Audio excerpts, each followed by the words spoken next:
Give it a little bit for some time. Give it some time for people to join up. Just send a link on my Facebook. Yes. Here's the deal. If I click on this, will it take me there? Yes, yes it will.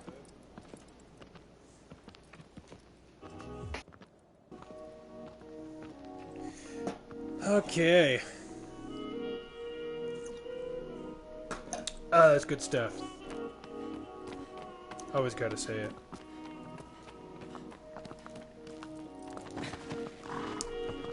Alright, horse.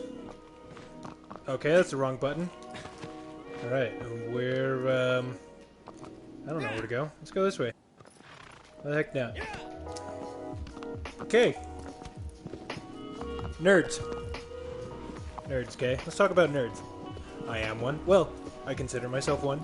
Some people would probably consider me one. Some people would probably not consider me such. I think most would. So, like, what is a nerd? How would you define nerd? It's kind of up in the air now, because our culture, as of late, has been very accepting of nerd culture. I mean, it's just kind of all over the place. You look at the Marvel movies, the highest grossing movies. I don't know if they're the highest grossing movies ever, but they're certainly up there. They're some of the highest grossing movies ever as far as money. 20 years ago, the idea that comic book heroes would be as popular, like the most popular thing ever, is kind of ridiculous. If I were to define a nerd, it's somebody who has... I mean, if we go kind of with the Japanese terminology for it, an otaku, okay? Otaku are basically people who have a very deep interest in a specific thing. Like, you can have all different kinds of otaku. Here in the West, we like to talk about otaku as people who just like Japanese anime or manga or, you know, Japanese stuff. But in Japan, you can have all kinds of different kind of otakus, like a densha otaku, which is a person who really likes trains. It super knows everything there is about trains. You can have an anime otaku, like your little classic ones, you know, regular ones that we always know about. Game otaku, you know, people who like playing video games. All sorts of nerds. And that, I kind of ascribe to that, ascribe, whatever. I follow that form of logic, you know. A nerd is just somebody who has very, very specific tastes, very, very specific interests, and usually goes all out on that. Knows the subjects of the things that they find interesting, in and out, backwards, forward, you name it.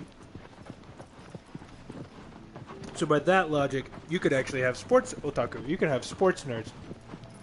There are guys who do sports that I would classify as nerds. Freaking when they're just like obsessed with it, and that's the only thing they talk about is football this, or basketball that, or whatever. Those are all nerds, okay? But that's my interpretation of it. That's my definition. I think generally a nerd is somebody who... The way most people see a nerd, and I might be totally wrong about this, but I feel like most people see nerds as people who are into things that don't have to do with physicality. So they like books, they like movies, they like stories, usually involving hyper-competent protagonists, and really in-depth world building and stuff, because they like to exercise their minds. They like things that take a lot of thought, partly because they're not good at the physical aspects of life. They're not good at sports, they're not good at hard labor, they're not good at X, Y, or Z, what have you. So they use their minds. Which makes a lot of sense, I think. But then you get somebody like me, not to toot my own horn or anything, but, you know, I like doing physical stuff. It's just a shame that most of the sports that everybody plays, I'm not really interested, partially because everybody else likes them, and I very much am not into things that most people like. It's not to say that I dislike things simply because they're popular, it's just the vast majority of things that are popular I just don't find appealing. If we were to get into like sports and whatnot, I would so much be... I'm much more interested in unique sports. I used to do free running. I used to teach it back at the YMCA. I was not a good teacher. Before anybody goes getting any crazy ideas that I'm up here, like, making these big compilation videos of doing, like, triple backflips off of a wall or something like that. No, I wasn't that good. I knew some basic stuff, but I was never super good at it. But I also like martial arts, you know? Something with a little bit of practicality. Something that's... Because, I mean, that's cool if you're good at, like, football or basketball, but, like, is it really that practical? Can you translate those skills into real life? Not really. I mean, outside of the game, outside of the court, or outside of the field, you're never going to really need the skills that involve shooting hoops. You know, shooting a three-pointer, or punting 75 yards down the field. You know, you're just never going to need that in real life. Martial arts, on the other hand, much more likely that you will need to learn how to break somebody's face. Just thought, you know. Free running, again, can get you from point A to point B really quickly. Like, if you ever needed to run away from somebody, boom, parkour. Hardcore parkour. So, I mean, you do have some instances of nerds who are really into physical stuff. I mean, if there was, like, a, I've been really interested in maybe picking up a class called Iaido, which is an old... I don't know how old it is. You always have to take these things with a grain of salt. But it's a Japanese martial art. Hey, single viewer, what's going on? My guy, my girl? I don't know. But Iaido is a Japanese sword art that's less, at least nowadays, it's less learning how to fight with a sword, and it's almost more like a dance. Like, you run through specific forms, you learn how to draw the sword correctly, you learn how to sheath it correctly, you learn all of these things, and you try to make it look pretty, which I think is really cool. But the nice thing is you actually get to use real swords, unlike, say, Kendo, which is much more sport. I mean, you know, it's a smack the guy on the head or the chest. Oh, what up? Hi, AJ. Oh my gosh, there are two people. Two people. You're probably just going to listen to me talk about stuff and then yell at me. But anyway, so, like, you know, I personally do like physical things here and there. I've been wanting to take Iaido classes. It's just, there's nowhere to take it. I don't have time. I do go to the gym, however. But generally speaking, I get the feeling that most people consider nerds, when they would define a nerd, as somebody who is not really into the physical parts of life. You know, not into those things. They focus more on their mind. That's why they go into video games or comic books or TV shows or movies or whatever. You know, because of that, and because nerds tend to be usually not good looking, usually not physically competent, and because, generally speaking, physical things, if you're good at something like sports, that's flashy, that's in your face. You don't really need imagination to envision a football field in a football game. But you do if you're reading a book. You do if you're trying to construct a story. If you're playing Dungeons and Dragons. That's basically what Dungeons and Dragons is. It's just a bunch of people sitting around and imagining things together and rolling a bunch of dice. Might be me twice because I opened my phone and switched. Okay. That's cool. Now I feel really embarrassed. In case anybody else watches this, I consider my sister very intelligent, and she always tells me I'm dumb. So, yeah. But anyway, where is it going? So, I get the feeling, you know, nerds tend to not be really good socially. Tend to be lacking. I know for a fact that I was when I was middle school and high school days. I was a loner through all of middle school, and the first 2 years of high school.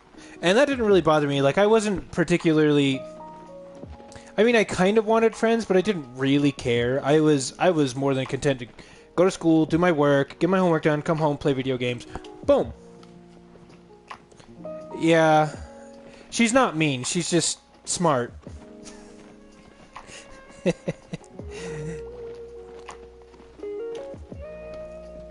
But anyway, so when I was younger, I wasn't really into the social stuff, and then I got to my school, my last 2 years of high school in a different high school, and I found some really good friends, and I was very fortunate in that I got to the smart kids, the good smart kids picked me up, even though I looked like a freaking, wearing like death metal t-shirts, and I had resting, I don't know if I should say that because I kind of want to keep this mostly famous, but resting angry face, let's call it that, okay? Like, everybody thought I was always angry growing up. So yeah, I was very much lacking in social etiquette, and at the time it didn't bother me. But what's happened is, as I got older and I came to appreciate the importance of social interaction and how fulfilling it can be, and how just even spending time with people you enjoy is such a good thing, I came to appreciate how lacking my social skills were. And I came to understand that I have actually missed out on a lot when it comes to that aspect. And so it's almost like part of the reason why I feel like I got into narrative-focused video games, because back in high school, I didn't care about narrative in games. I just wanted good gameplay. I remember saying, as in the folly of youth, that if I wanted a story, I'd go watch a movie or read a book. I wouldn't play a video game. But I think as I've gotten older and I've expanded my horizons as far as like anime and narrative, I'm much more into narrative video games now than I am into... I mean, I still like really complex gameplay-focused games, but if given a choice, I would much rather enjoy a new narrative-focused video game than a gameplay-focused one. I think part of that is kind of a way of me making up the social progress I lost when I was in high school. I can't remember where it was, where I saw this. It might have been a YouTube video. I think it might have been Digibro. I don't know. I don't remember. But I saw something. The reason why I brought this topic up and I wanted to talk about this one was because somebody I was watching said that those who have trouble connecting emotionally and socially as young people tend to value it even more than the people who didn't have problems with that. They tend to seek after it more when they're adults. I don't know how true that is. It's an assertion that I heard somewhere, but I kind of see that a little bit in myself. Because again, I didn't have a lot of it growing up, and now I'm kind of trying to make up for it. And so now I'm really focused on communication, how to get a specific point across, how best to approach an individual, this one particular individual, and how it would be best to express my ideas to them. And that's why I'm really into games as art, or really interesting stories. I'm looking for unique, creative ways to express ideas that you couldn't otherwise. And I think that's also part of the reason why I want to be a history professor. It's really fascinating, because when you read a story, or you experience a story, it's not just read it, you get to understand various viewpoints. Like, when you have really good characters, they're essentially like other people, and you get to experience different ways of thinking, you get to experience different ways of communication. History kind of is like that for me, but with the added bonus of the fact that this actually happened. Like, learning... I loved... One of the papers I had to write about a year ago was on Japanese internment camps back in World War II in the U.S., and how I was specifically looking for ways in which Japanese culture still expressed itself, despite many of them trying very, very hard to get rid of their Japanese heritage, to prove to the U.S. that, yes, we are loyal United States citizens. Please don't send us to an internment camp. Which I got sent to the internment camps anyway. But I loved reading these journal entries. I loved reading about the day-to-day lives of these people that I have never met and trying to learn who they were as people. Part of the big appeal for me as far as studying ancient Japanese culture is that it's so different from my contemporary American culture. In so many ways, it's so opposite. In my experience, and these are huge generalizations, Americans tend to value frankness. They're very do-it-yourself, self-sufficient, you know.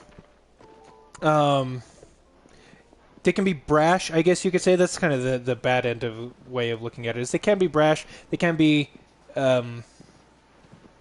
like, when Americans get together and plan stuff. I remember seeing this in my first area I was in Japan, because the first area I was in had an American Navy base there, and we worked with the Navy base as much as we worked with the American Navy people, as much as we worked with the actual Japanese people. Now, when the Americans plan something, they go, okay, we need to do X, Y, and Z. Let's do X, Y, and Z. And somebody jumps in, I got X. Another person goes, I got Y. The other person goes, I want Z. And they just go, okay, good, boom. And inevitably, they're going to run into problems down the way because they didn't actually plan that much. But, just as the problems came, they just kind of rolled with the punches, They run into a situation, run into an issue. Oh, here's a problem. Okay, fix it. Do it. Done. Go. Move on. And run into another problem. Okay, take this problem. Get it. Good. Don't. Gone. Let's go. Japanese, I actually was more frustrated with the Japanese people because I appreciated the American way of doing things. Like, just get it done. Just do it. Just, Nike, just do it. The Japanese, on the other hand, they'll sit here and they'll plan and they'll think of every possible thing that could go wrong, every little thing that could happen, and they're like, okay, can we deal with this? Can we deal with this? Can we deal with this? Can we deal with this? Will we be able to? And inevitably, they're going to run into a thing, and it's like, okay, that might be a little too much more. Okay, let's scrap the whole idea and start from square one again. As an American, I'm just like, are you freaking seriously? And, after, 40 minutes of sitting around and not actually getting anything done, not setting any actual plans, just kind of start rolling my eyes like, oh my gosh, seriously? Can we just do something? But I remember, I think I even expressed some of my frustration, like, can we just do something? And the Japanese people just kindly were like, hey, this is just how we do things. Like, I know it might be frustrating and it might be different, but this is how we do something. We want to make sure everything is set before we engage in anything. Yo, what up, Tweaky? Shane keeps texting me stuff too. Anyway, so that's one example that American and Japanese culture are different. And there's so many other ways. Like, it sounds kind of funny. In their arts, like one of my favorite English poems is The Raven. And it's very, very long. It's very, very descriptive. It's very long and it's very descriptive. Japanese poetry, on the other hand, is very vague, very quick, very short. It leaves a lot to the imagination. And I don't think one is inherently superior than the other. Not by any stretch of the imagination. I think they both are good in their own ways. But having been raised as an American, raised in Western culture, tripping over my own words.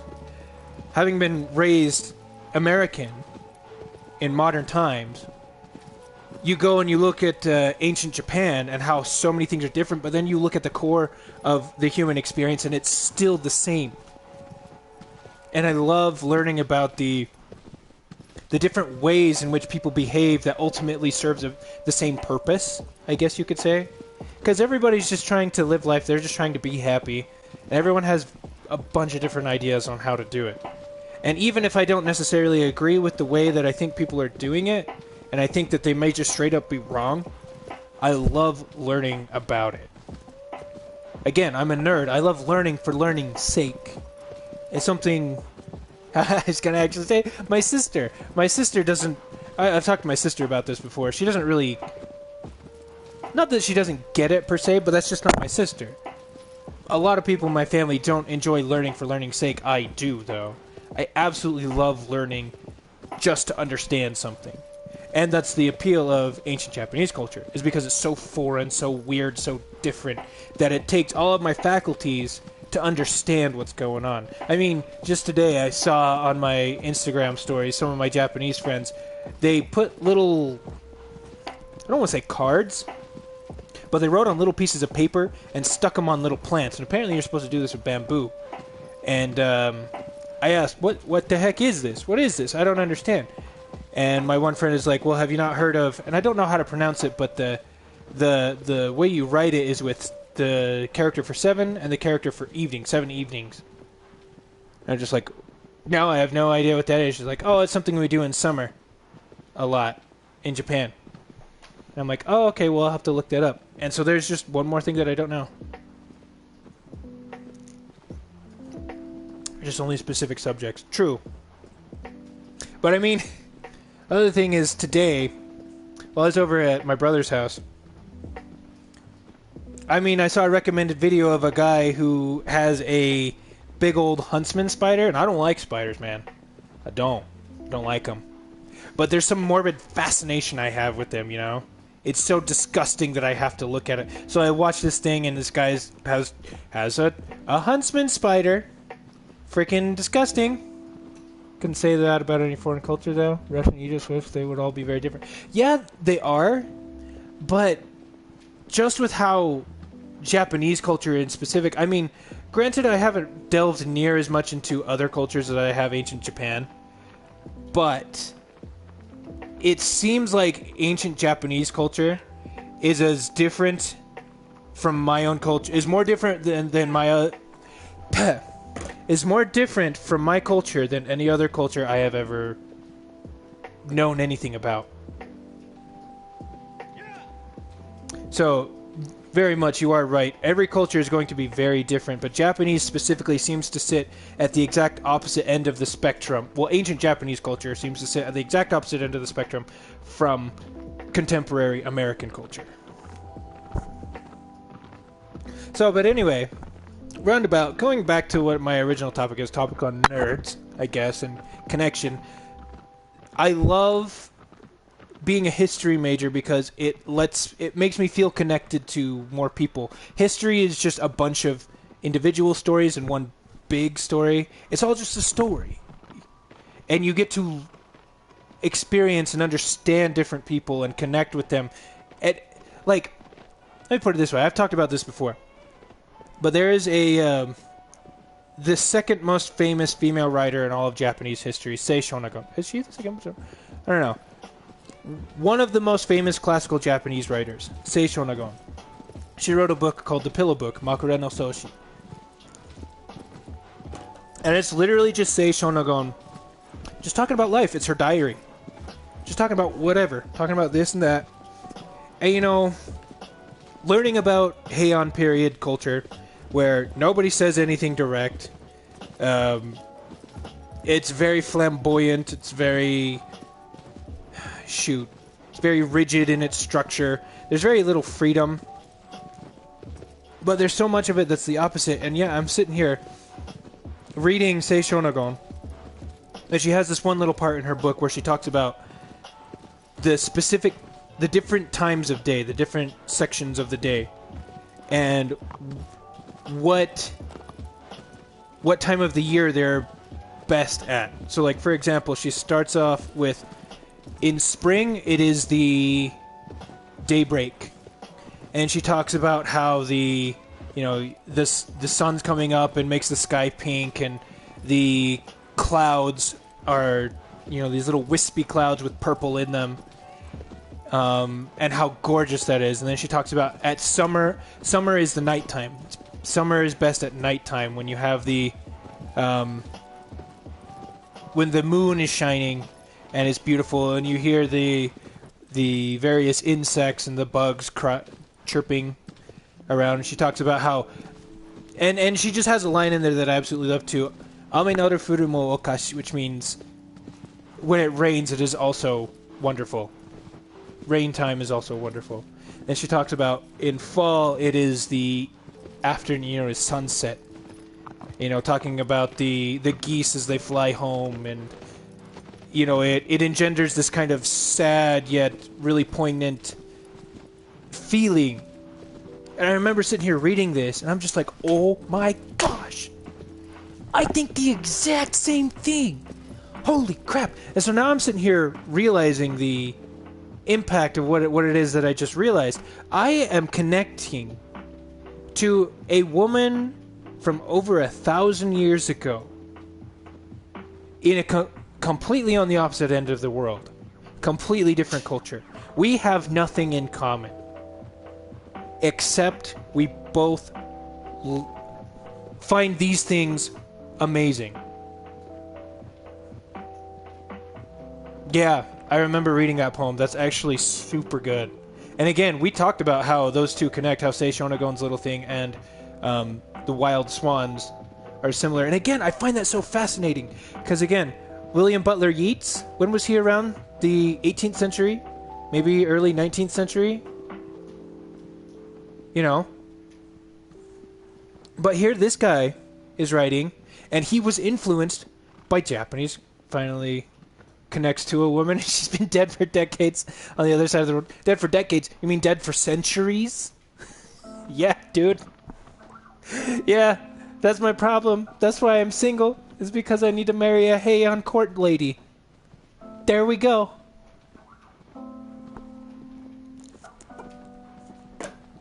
Anyway, but yeah, William Butler Yeats. Decades is still accurate. You're right. But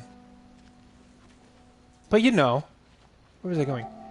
William Butler Yeats was verifiably, like he himself has said, that he was influenced by Japanese aesthetics.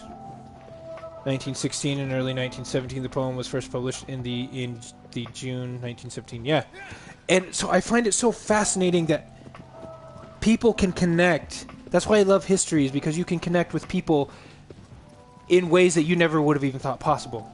I mean, how amazing is it that you can look back over 1,000 years on the other side of the world and find areas of similarity? And I think as a kid who grew up not really being good at social things, you know? Lacking in social skills, and kind of trying to make up for it, that is super appealing to me, that I can do that. Especially, well, I was going to say, especially when it doesn't require any real effort, any real commitment on my part. But that's not entirely true. I mean, it takes time to go out and search for these things and read them and whatnot. But, you know. Ugh. Gotta finish this root beer. What? I forget these buttons. There we go. Anyway, I think I'm gonna call that good. It's a minute or so early before when I usually end. I usually try to go half an hour, but you know. It's whatever. You wanna finish this root beer? Good stuff. Alright, I'm gonna call that good. Thank you, AJ and Tuiki, for tuning in. Oh, I'm pushing buttons. I'll see you guys all later.